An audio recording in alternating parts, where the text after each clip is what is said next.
So we said that this would be about 16 glucosyl residues in number, like that. Hoping that this is about 16. So it's going to cut. After all, you know these are attached in an alpha 1,4, right? So it's going to cut 1, 2, 3, 4, 5, 6 or so. It cuts there and transfers it and attaches it there to form the first branch. The attachment that is going to be here is going to be an alpha 1,6 glycosidic linkage. And at the end of the day, what you have would then look like this.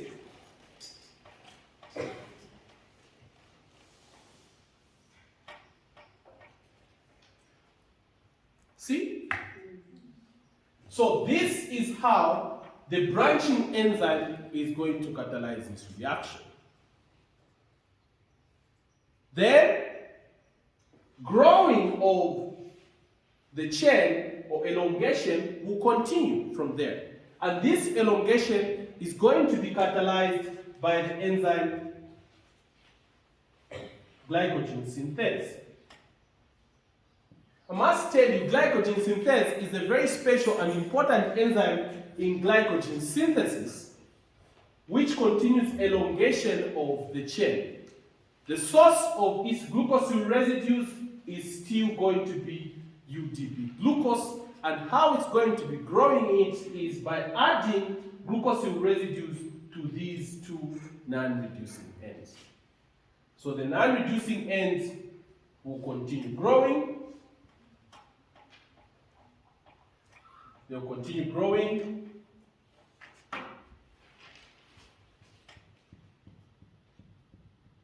When they have grown long enough, another branch is going to be made by the branching enzyme. This transferred there, forms another branch, and it keeps on growing and growing from the non-reducing end. At the end of the day, you will end up with your glycogen. And eventually, this could even detach from the glycogenin, and the synthesis of glycogen would stop. That is how, in a nutshell, glycogen synthesis is going to occur.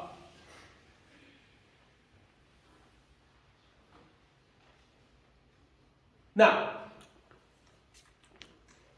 we made it clear that the stored glycogen is not going to last you too long. For example, the liver is likely to store only about 400 grams of glycogen, and the muscles is going to store some glycogen. However, the glucose that comes from the muscle glycogen is particularly going to be used for energy production in the muscles themselves. And the reason is that the muscles do not have a particular enzyme which can produce free glucose, which is glucose 6-phosphatase. I'll come to that when it comes to the breakdown, right? So muscles cannot produce free glucose, and hence the muscle glucose cannot get into the blood and increase blood glucose, because it will end at the point of glucose 6-phosphate, which cannot cross the membranes, hence it stays in the muscles. However, when the process of breakdown of glycogen starts in the liver, you discover that you will have the ability to produce free glucose, because there is an ability to produce free glucose due to the presence of the enzyme glucose 6-phosphatase. The process of breakdown of glycogen is, as we already suggested, glycogenolysis. Glycogenolysis is catalyzed by the counterpart of an enzyme glycogen synthase. This enzyme is referred to as glycogen phosphorylase. And it's referred to as a phosphorylase for a particular reason, because what this enzyme does is that it is going to break down a glycogen molecule by a process referred to as phosphorylases. Phosphorylasis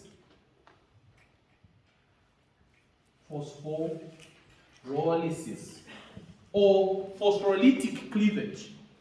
What this process involves, it involves addition of a phosphate from the non-reducing end, and once a phosphate has been added there, you will see that this will come out as a glucose 1 phosphate. So, the process of glycogen phosphorylation or breakdown of glycogen is actually going to occur in a circumstance where you need glucose as your source of energy. This is going to be a circumstance where you're in starvation.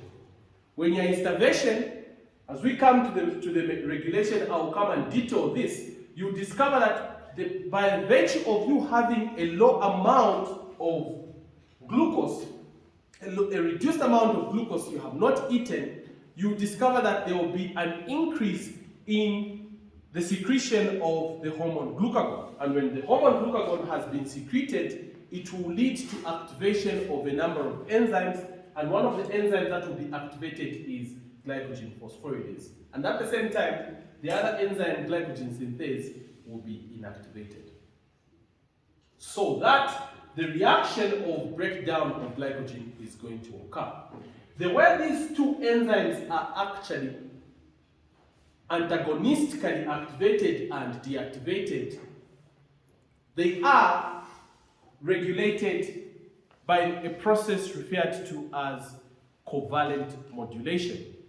And covalent modulation would involve addition of phosphates or removal of phosphates to these two enzymes, and in the end making the enzyme either active or inactive. For instance, when the enzyme glycogen phosphorylase has been phosphorylated or receives phosphates, that is in the case of starvation, you discover that this enzyme becomes active. While glycogen synthase, when it is phosphorylated, it becomes inactive. This is a situation of starvation due to the presence of glucagon. On the other hand, due to the presence of insulin, which will lead to activation of an enzyme protein phosphatase 1, it will dephosphorylate these enzymes. And when these two enzymes are dephosphorylated, the glycogen phosphorylase becomes inactive while the synthase becomes active and synthesis starts. This is something I'm going to detail as we go. So, the process of glycogen phosphorylation or breakdown. What is happening in this reaction?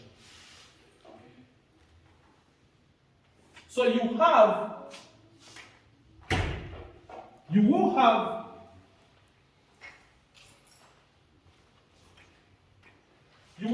your glycogen there.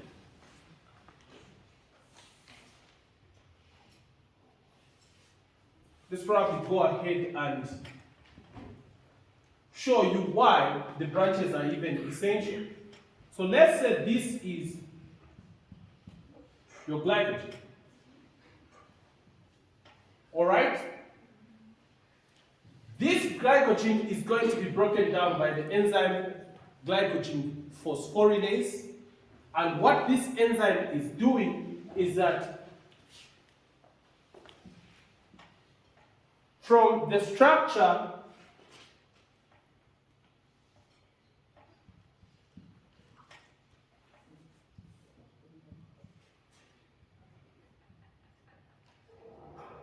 of your glycogen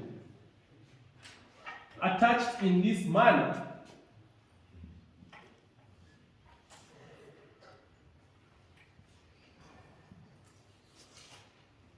let's say this is your glycogen, and this is your non-reducing end. What the enzyme is going to do, so let's say this one is that.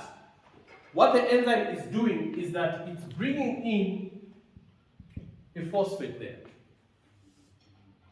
When it brings in a phosphate there, the end result is that the phosphate is actually going to attach here so that you have a glucose 1 phosphate as a product, and then you have the remaining moiety with 1 glucose less.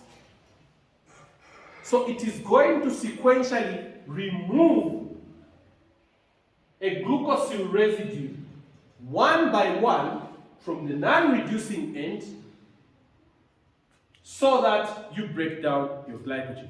The product of glycogen phosphorylase is glucose 1 phosphate. This will be the most abundant product in the process of breakdown of glycogen. So if a question is asked, what's the most abundant product of glycogen breakdown, you should know it's going to be the glucose 1 phosphate, not a free glucose. So, this enzyme glycogen phosphorylase will sequentially remove a glucose 1 phosphate from the non-reducing end, another one, non-reducing end, one by one, until you remain with 4 glucose residues away from the branch. So 1, 2, 3, 4. All these are going to be removed until you remain with 4 glucose residues away from the branch. So here, same thing. This molecule that you have remained with, which has 4 glucose residues away from the branch, is referred to as a limit dextrin.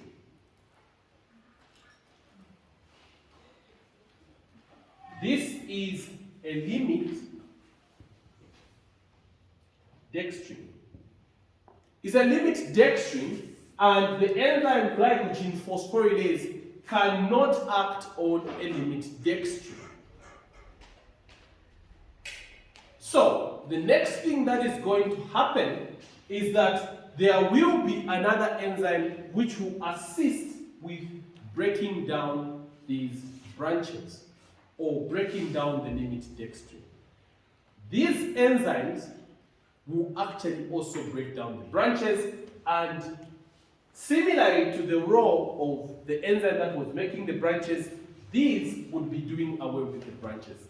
The enzymes are referred to as debranching enzymes. And while the branching enzyme was 1, the debranching enzymes are 2. What does the first debranching enzyme do?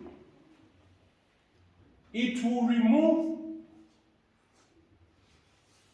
a moiety which contains 3 glucosyl residues, an oligosaccharide with 3 glucosyl residues, and move it there, so that this chain would have these 3 out, and this elongates with the 3 that came from that branch. Is that okay? So, a trisaccharide would be removed from the branch where there were 4 glucosyl residues. It was initially like this. So the debranching enzyme, what it does, the first one, which is particularly referred to as oligo alpha 1,4 to alpha 1,4. It's actually a glucan transferase. What it's doing is that it's moving 1, 2, 3. It moves this to the other non-reducing end.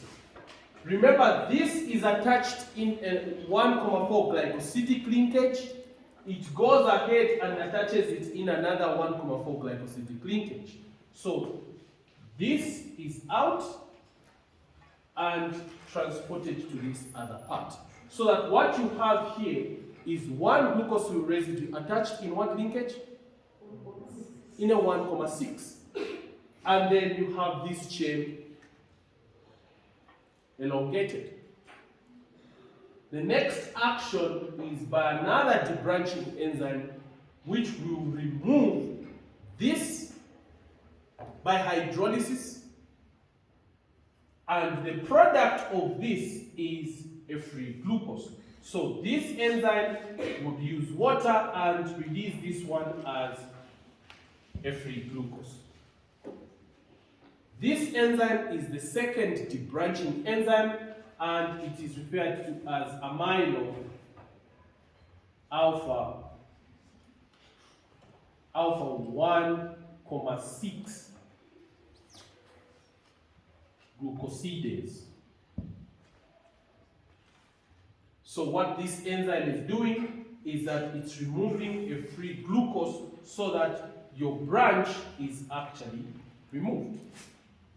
And you have that linear chain. This is how the branches are going to be handled. Once the branches have been removed, glycogen phosphorylase will come in and break down until it reaches another branch like that. Then you have your debranching enzymes coming in, the oligo alpha 1,4 to 1,4 glucan transferase, transferring this from there, attaching this here, so that your end product is like that. 1, 2, 3. This one is off. The next thing is amino alpha 1,4, alpha 1,6 glucosidase comes in and removes this one as a free glucose, like that. Then you have a linear chain, and that linear chain is going to be broken down from the non-reducing end by glycogen phosphorylase to produce glucose 1-phosphate. This is how glycogen is broken down in the process of glycogenolysis. Okay? Finally, how are these two processes regulated? This is the crucial part. There are a number of things that come into regulation of these two reactions, and I will actually mention them.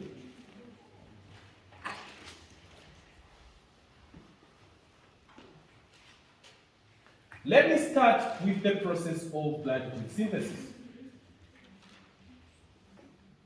Glycogenesis.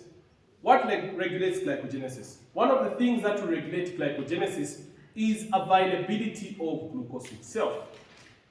Remember, glycogenesis is going to happen when you have consumed a carbohydrate-rich meal, such as pap. Once that has been broken down, absorbs, it enters into the blood. The entry of this glucose into the blood would lead to increase in blood glucose concentration. That increase in blood glucose concentration would mean that this glucose is actually going to diffuse into the beta cells of the pancreas through the GLUT2 transporters. When it diffuses there, the glucose is actually going to be broken down, lead to production of ATP. Production of ATP would ultimately lead to an action of the activation of the ATP-sensitive potassium channels, which will actually lead to depolarization, entry of calcium, and it's the entry of calcium that will lead to activation of the calcium. It will be like the depolarization will lead to activation of the calcium-sensitive potassium, the voltage-sensitive calcium channels, and these voltage-sensitive calcium channels will lead to secretion of calcium, and the calcium will lead to insulin secretion.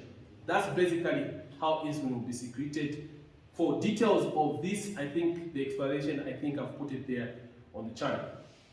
Further, when the insulin has been secreted, it's going to move in the blood, bind to its receptors, on peripheral cells such as the hepatocytes.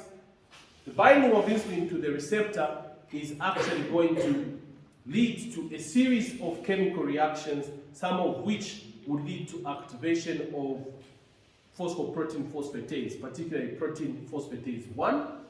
And when this protein phosphatase 1 has been activated, it is going to ultimately dephosphorylate a number of enzymes. These enzymes would not be restricted to the enzymes of glycogen metabolism. It would be enzymes of metabolism of lipids and enzymes of metabolism of, say, proteins. The consequence of the presence of insulin is usually anabolism. So insulin would be the one to lead to synthesis of glycogen. How it does so? It will dephosphorylate the enzyme glycogen synthase and glycogen phosphorylase. How is this going to happen? The phosphorylation of these two enzymes is going to happen because insulin activates a protein phosphatase. And this protein phosphatase, when it has been activated, it will then dephosphorylate these enzymes, and at the same time, it is also going to dephosphorylate an enzyme called glycogen phosphorylase kinase. When this enzyme is dephosphorylated, this enzyme is inactivated, and hence these two enzymes would stay in a dephosphorylated form. When these two enzymes are dephosphorylated, the synthase becomes active, while the phosphorylase becomes inactive. The activated form of the synthase is referred to as the A form. So particularly, it will change from the inactive B form to the active A form. And when the active A form of, it's going to be the synthase. The other way around. So it is the synthase which will change from the inactive B to the active A form, while this phosphorylase becomes inactive. The consequence is that you will start synthesizing glycogen. And it makes sense to store glycogen when you have a high amount of glucose. Just as it makes sense for you to take money in the bank when you're just paid, right? You have enough money, you keep some of it in the bank. When the month is getting towards the end, you go to the bank and use that one up, isn't it? So in the same case, when there is a high amount of glucose, you discover that the reactions are going to favor activation of the synthase and at the same time deactivation of the phosphorylase. When the phosphorylase is inactive, glycogen breakdown stops, glycogen synthesis starts. This is how this is going to play out.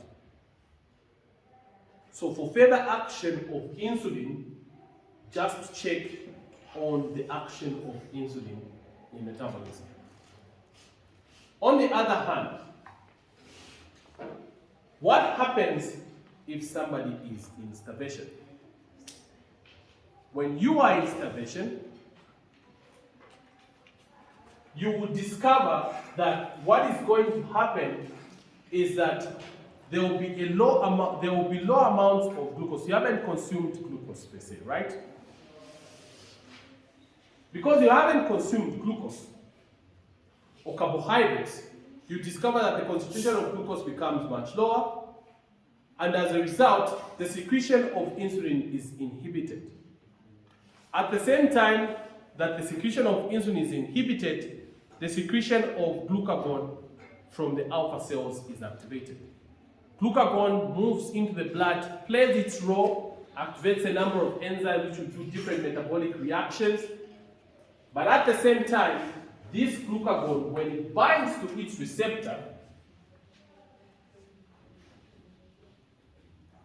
which is particularly a G protein receptor,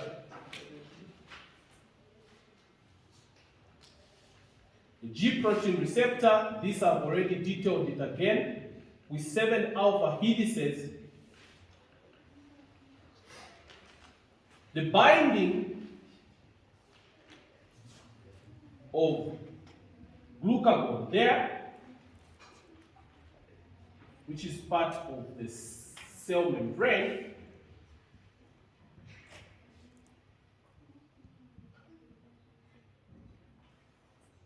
let's say this is the cell membrane. Forgive my skills in art. I was always number last in class. Let's say this is your cell membrane, which has the G protein receptor. This G protein, by nature, contains